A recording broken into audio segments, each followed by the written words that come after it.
Hey everyone, this is your girl Miss Down Little Home coming to you straight out of NYC on this Saturday morning. So I said before, and I kept my word, that I was going to do a review on Jerrod Carmichael's HBO stand-up comedy special titled Rothaniel. And I did a review on his appearance hosting SNL. And thank you to the 10 people that viewed it. I really appreciate it. I also spoke about his coming out during the special. And I said 2 weeks ago that I would actually do a review on Rothaniel and I would actually watch it. So I viewed it this morning, finally. And I gotta tell you, I never saw any of his specials before. But I saw clips of the Carmichael show and I didn't enjoy it. I'm going to be honest. I didn't really enjoy it. But I actually liked most of what I saw in Rothaniel. So to give you a backstory, Rothaniel is not a traditional stand-up comedy special. Because first of all, he's not standing up. It's very intimate. It takes place at the historic Blue Note Jazz Club in the village of New York. Shout out to my city, New York. And the venue may have had maybe 150 people. And how it starts is he's leaving an area that could be the East Village, but it looks very Battery Parkish. So if you're from New York, you know exactly what I'm talking about. So he's walking to do the stand-up special, but you're thinking that he's just a person that, happens to be walking there, but you get the sense, okay, this is Jerrod walking to the club where he's going to perform. I saw the preview of it first when he was walking, and I thought it was very interesting. It's very unique, typical Aries of him. He's an Aries, and we're in the Aries season. He just had a birthday I think it was last week he had a birthday, last week.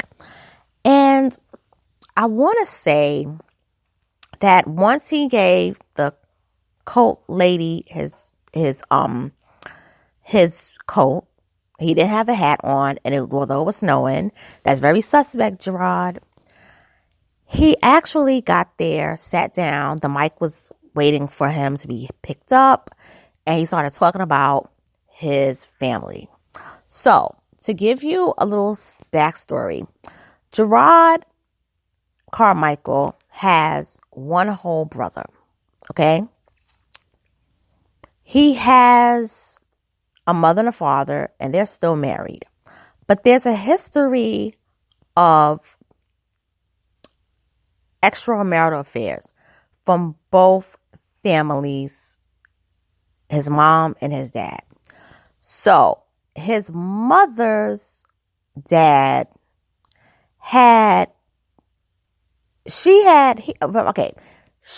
the mother had, his maternal grandfather had about 4 kids and 5 kids out of wedlock or vice versa. The father's father had 5 kids but 23 kids out of wedlock. Now, what was interesting is that his first name, Rothaniel, is a combination between both of his grandfather's name. They wanted to basically give him a strong name, so they combine the Ro and Nathaniel. Now, more than likely, Nathaniel is Nathaniel. But the Ro, he wouldn't state because he doesn't tell you his name at all until the end. So if you haven't seen the review and you really want to watch it, don't listen to the review until after you watch Rothaniel. So there's a lot of trauma that he carries with that because it hasn't been the healthiest thing. Like this, which is natural for men to do, have outside children. It's one thing with the mother's father to have outside children, a couple. But your paternal grandfather had 23 outside children. That's a busy man. So the father marries his mother. He has his older brother. And 7 years later, he's born. The brother has 5 children and he's married. And most of the children are girls that his brother has. So he has a lot of nieces. And he's very close to a 14-year-old niece. But the father had an extramarital affair, as well as cheating on his mother with other women. And one of the women that he had an affair with was a bitch named Vernita. Now, he doesn't dislike Vernita, but he says he hates her name because she sounds like a Tyler Perry villain in a Tyler Perry movie. I thought that was funny. Another thing that I thought was funny was that his best friend TJ's aunt was having an affair with his father. And the father basically lied about his whole government name. So when the friend basically confronted the aunt and said, you know, you having an affair with my best friend's father. So the aunt said, who's your best friend's father? He says, Joe Carmichael. That's Gerard's father's full name. And she was like, he told me his name was Jerry Rice. The father lied to the woman the whole time and told her his name was the same name as a Hall of Fame NFL player or inductee, whatever you want to call it, Jerry Rice. So the themes in Rothaniel, you're dealing with secrets. You're dealing with legacy, manhood, the black manhood, marriage, betrayal, coming of age stories. Also, relations with gay versus straight in the black community, mainly in the black family. So I'm fast forwarding because he comes out like just before you hit the 30-minute mark. And when he comes out, he basically says, you don't know how much this means to me. This means the world to me. So the audience like, we love you, we love you, we love you. But you still ain't tell us your name. So he's like, oh man, the name part. So he basically says that, before he comes out officially, he says that I was carrying that secret that my father had affairs. My father pretty much, he was a CDL. And he said, if you a man, you want to have affairs, be a CDL. Because you can have women all over and none of them got to find out. But he found out because the friend TJ basically told him, and it was something like that. He told him, I forget about that. I apologize about that. But basically, he was lying to his mother twice about the affair and then about himself being gay. Now, when he came out to his mom, the mother basically like, I believe in Jesus. I love you, but I'm having a hard time accepting you. But the father really didn't have a hard time with it.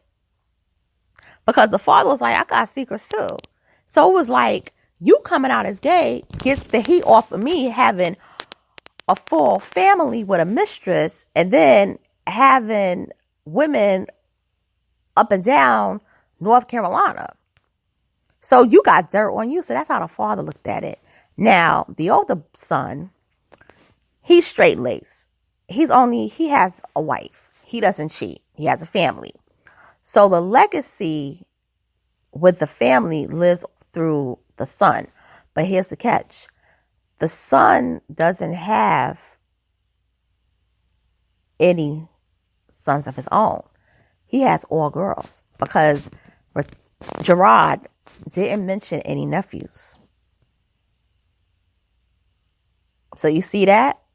So it's kind of like the men in the family have been kind of dirty. The father was dirty. So he doesn't have any grandsons. He has all granddaughters. So it's like that strange kind of karma.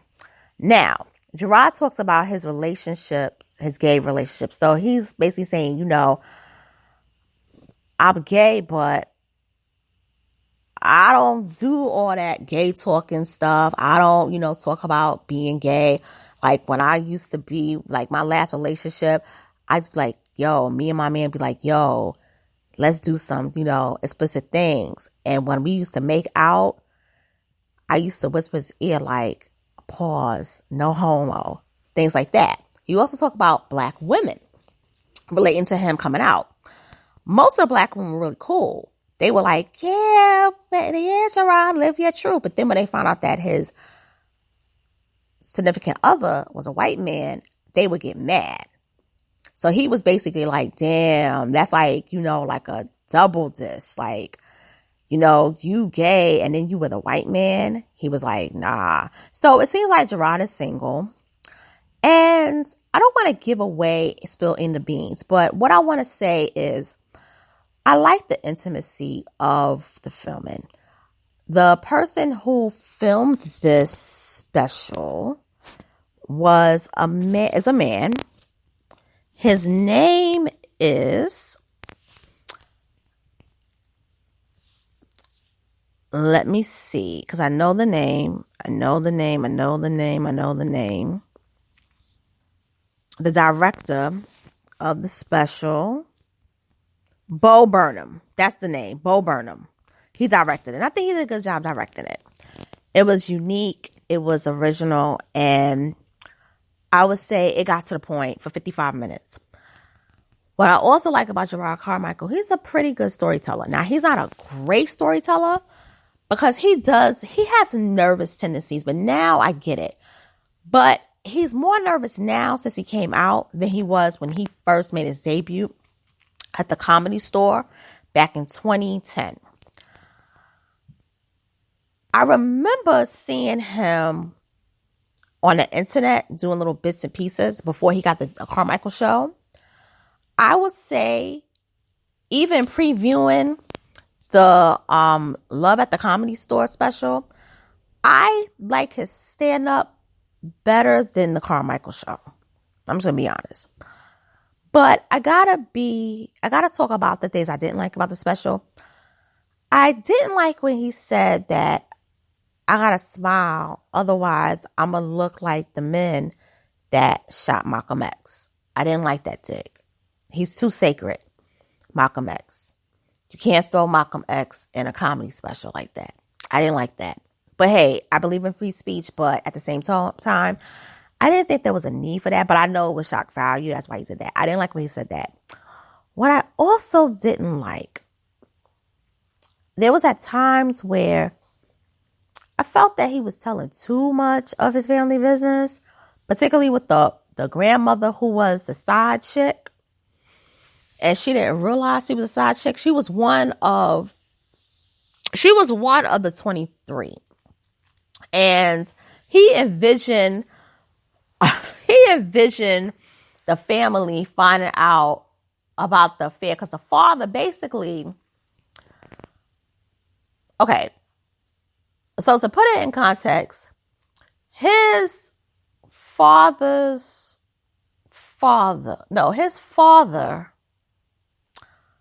or maybe his mother, one of them is a product of an affair. And she was literally married, and she had an affair. And pretty much the husband found out, and he got upset. And so he said, I envision, you know, how the whole thing went down, like The Color Purple, where she's running in the fields. And it was funny, but at the same time, I felt like, are you telling the jokes or are you throwing your family on the bus? And let's be real.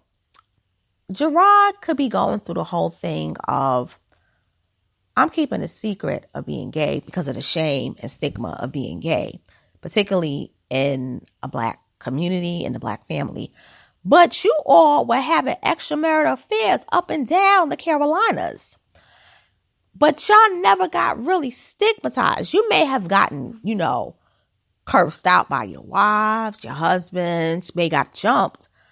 But your wife, for instance, his mom, made his father breakfast after he admitted to the affair.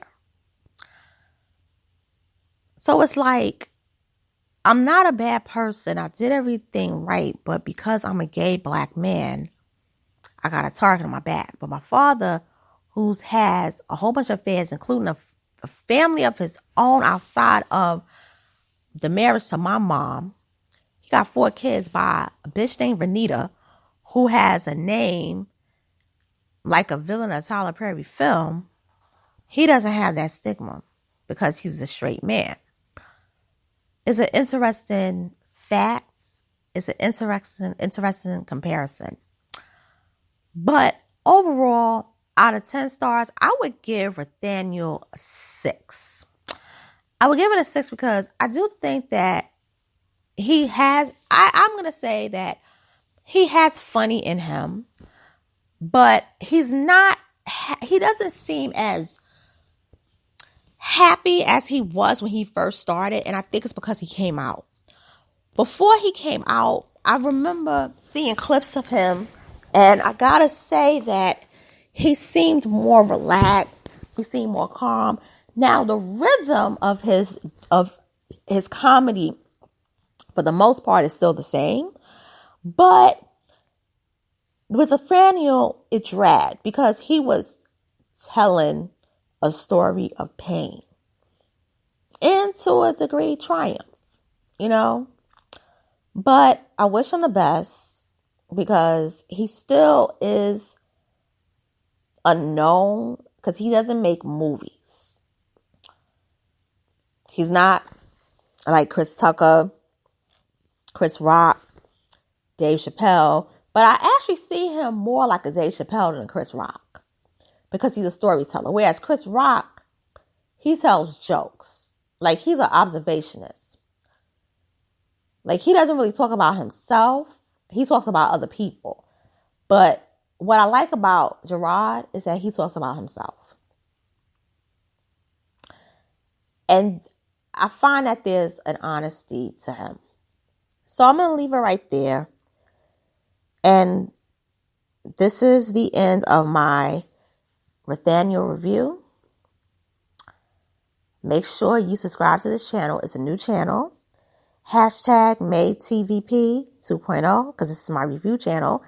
If you know my work from Miss Analytical YouTube channel, still subscribe, share, comment over there as well. But also share this because I really am trying to have this channel be a success. And with that being said, good night or good morning, and I will talk to you soon. Later.